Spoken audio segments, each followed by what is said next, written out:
Hello, everybody. Welcome to Gregsbeerreviews. Let's go see what's in the fridge today.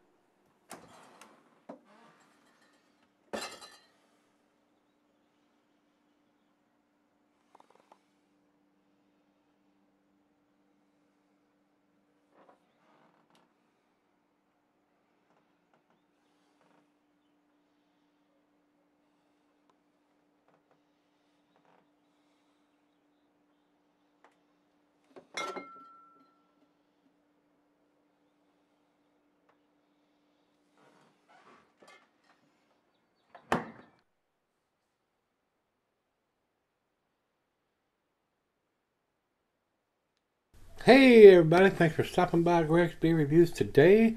Today's beer comes from Lagunitas. They sent me this, and guys, I have done this several different times. First time I did it about 6 years ago, it was their Lucky 13 anniversary ale. And then I did a little 12-ounce bottle a couple years ago, and thought it was still very tasty. And they sent me another edition here, and I'm going to re-review it again. This will be the third episode of this. This is the 2018 edition, and they sent the little thing like they always do, telling me about the beer. So if you're holding a bottle, limited release Lucky 13 is hard not to. We really originally brewed this Ultra Mega Mondo Red Ale back in '06 to commemorate 13 years of Lagunitas. 12 years later, we're happy to report it's still delicious as ever.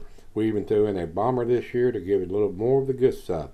This hoppy red ale clocks in at 8.8%, and we go as far as describe it as a big and rich imperialish red. We threw in some kilned malts to give the brew a kick in the pants, as well as a signature red hue. So I want to thank Karen Hamilton at Lagunitas for sending me all the wonderful beers that they do. I don't buy a lot of Lagunitas beers anymore. Of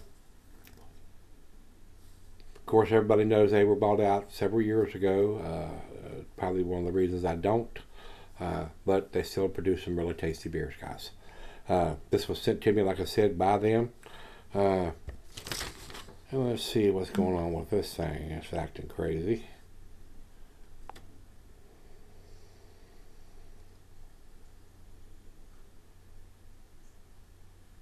Well, this thing just went blank for no reason at all. Gotta love computers. Tablets.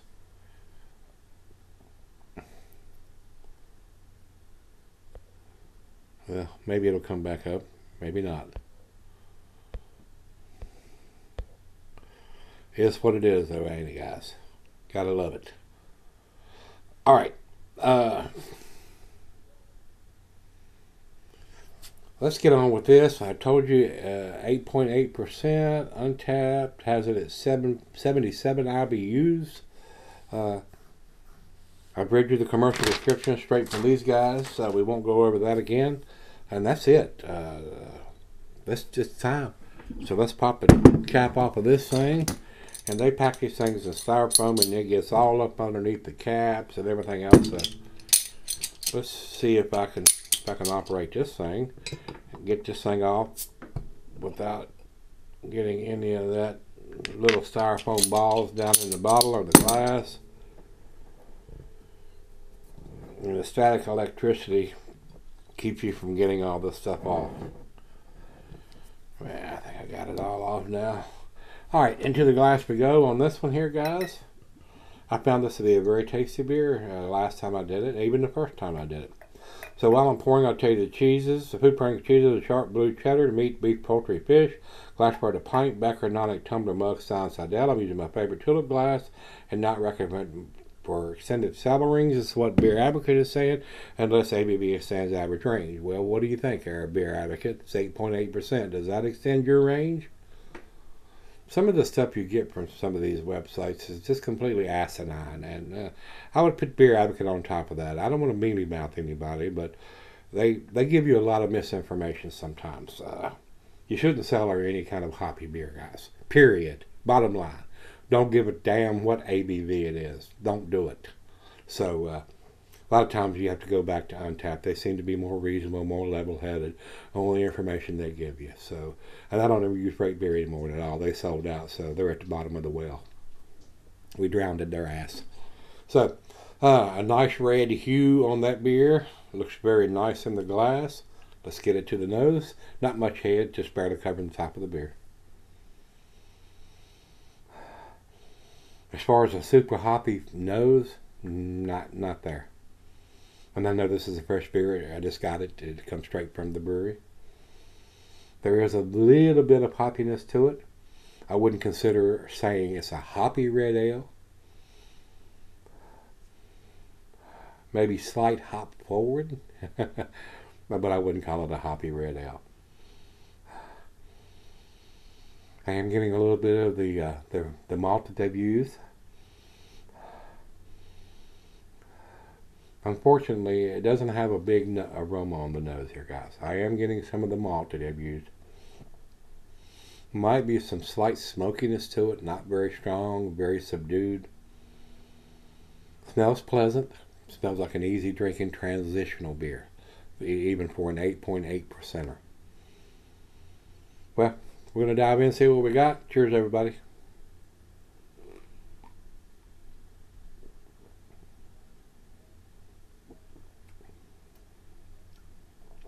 Seems like they've used just enough hops to balance it out, guys. I would not consider this a hop forward beer.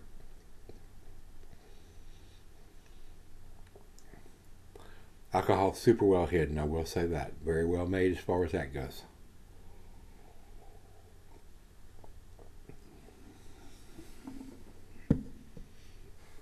Maybe a slight hint of some caramel toffee in there. And a little bit of smokiness or peatiness, peat moss. But a very easy drinking beer for an 8.8%er. So in that aspect, it's a very well made beer. So, well, it's a big 22-ounce bomber this time they sent me instead of a 12-ounce the last time that I reviewed. But it was a very impressive beer. Not sure it's going to get the same numbers this time. So let me sip on it, pour her a glass, and we'll see where this one ends up. It is leaving a nice lacing on the glass, which tells me it's a well-made beer, a good quality beer. So let me sip on it. We'll see where it ends up. I'm going to be as honest as I can, guys. All right, guys, I'm back. Got just a little left here. And of course, they're still using that black digitized writing on a dark brown bottle with beer in it. It's virtually impossible. It's almost impossible to see when the beer is out of it. That's the biggest reason why I don't buy their beers. They need to use a yellow, blue, white ink on it. And I can deal with the Julian code, but I want to be able to see that when the beer is in the bottle when I'm buying it. So that's the biggest reason why I don't buy their beers anymore, guys.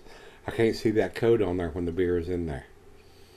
And barely can see it when the beer is out of it. So until they change that, I'm not going to buy their beers. And, I appreciate them sending them to me.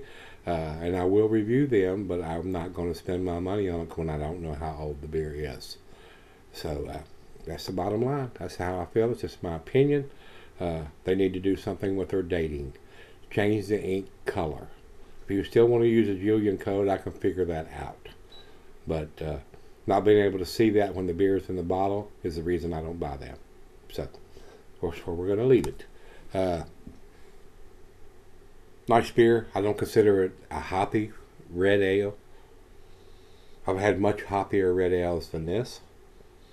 Decent beer, well-made beer, but not hop forward too much. And beer tastes are subjective, guys. I'm going to tell you this again. I've told you 1,000 times, I think, already, if not more. Beer tastes are subjective. Where your palate is when you drink the beer. There are people that will probably get this beer and they'll say it's the hoppiest thing they've ever tasted. When I first started doing craft beer or drinking craft beer, Boston Lager I thought that was the hoppiest thing that I ever tasted at the time. I can't even taste the hops in that beer anymore. I don't buy Sam Adams beers anymore.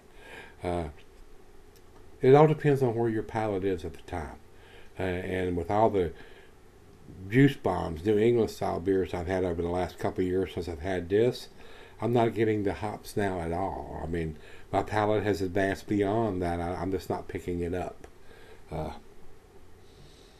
But like I said, 8 years ago, even 2 years ago, I was picking up on the hops, but now I'm not getting it so much. So it is what it is, and it all depends on where your beer tastes or your palate is at the time you drink the beer.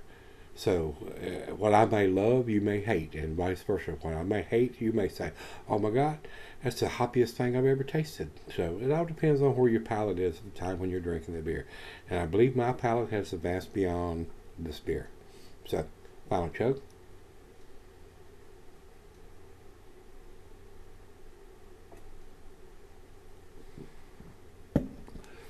Taking nothing away from it, it is a superbly well-made beer for an 8.8, almost 9%er. Alcohol is super well hidden. Well-made beer. Nice icing on the glass. But as far as being called a hoppy red ale, it just, where my palate is at now, not so much. The juice bombs have ruined my palate, guys. I'll be straight up honest with you. When these breweries are using lupulin powder, which is intense, compared to either pallet hops or whole cone hops, the lupulin powder is just intense.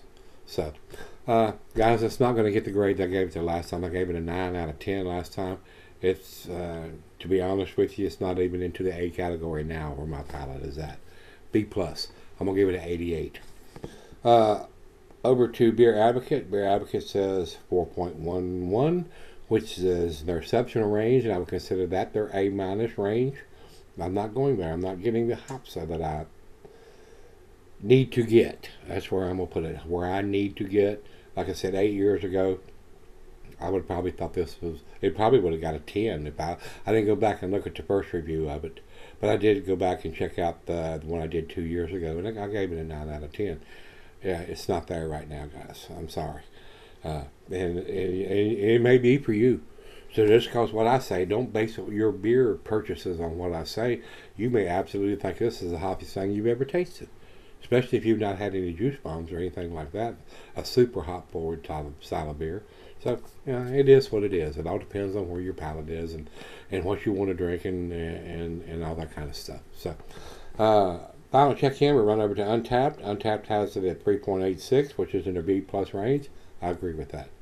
So, with all these intense juice bombs that's coming out with super off the chain hop presence, it's hard to judge this realistically because my palate is much more advanced or beyond detecting a super hoppy red ale like I did 2 years ago or even longer.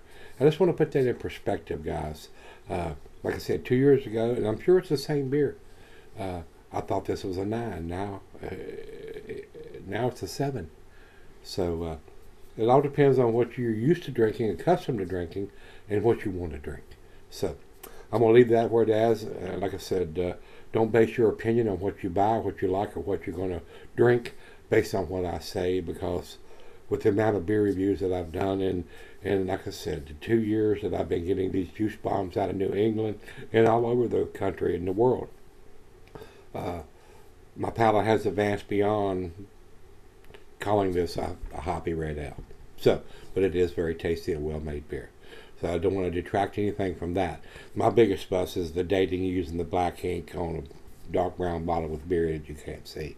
That's the biggest reason why I would not buy it. So, with that being said, we've got all the ratings, guys. So if you've had this one from Lagunitas, this is their Lucky 13 Mondo Large Red Ale. I do think it's a very well-made beer, a very tasty beer, guys. So, and like I said, it may be your top 10 beer or number 1 beer if you're into the style of beer and your palate can detect those hops. Now, at this point of the game, it's not so hoppy to me anymore. So, all right, guys, we're going to leave it there. If you've had this one, let me know what you think. Till we meet again, let's go see what's in the fridge.